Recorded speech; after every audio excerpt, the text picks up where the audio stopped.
Good morning, everyone. It's interesting how some people can commit themselves to something and then afterwards perhaps regret it.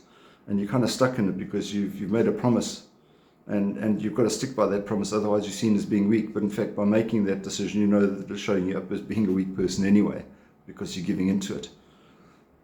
That's the case that we find today on the feast of the beheading of John the Baptist. John the Baptist, interestingly enough, one of the few saints whose birth and death are commemorated in the church.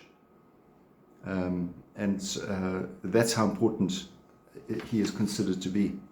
His birth was great. We don't actually have a record of his birth, but we do know that he was born, and we do have some details of after he was born. And we do have one or two details of him experiencing Jesus in his life when he baptized him in the River Jordan. And there's words about the influence that he had, recognized as being a strange man wandering around the desert and eating locusts and wild honey.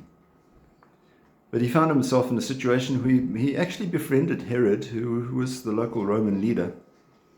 And Herod enjoyed his presence and quite enjoyed his company and listened to what he had to say. But sooner or later, John got thrown into jail. And around about that time, there was a great celebration, and yeah, you know the story. There was great dancing and so forth. Lots of wine had been drunk and so forth.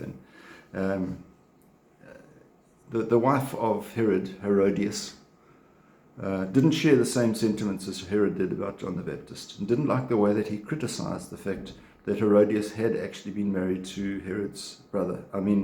That's right, Herodias had been married to Herod's brother. And that wasn't a good idea. She didn't like the criticism at all.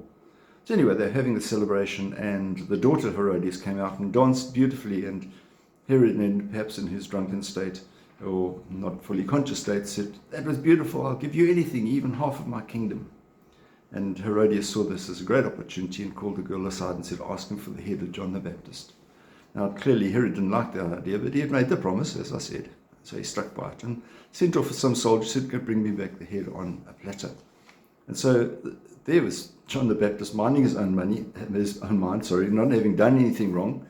And suddenly the soldier appears out of nowhere and says, "Just hold your head steady," and cut his head off.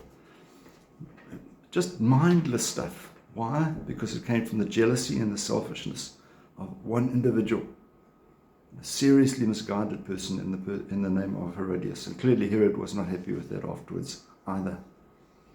But we do see people in life who are the victims of injustice. And we just pray that they are able to move past it. And the people who are guilty of the injustice, that they in fact see the wrong of their ways and make it right. Keep prayer in your lives. We'll see you again. God bless. Bye-bye.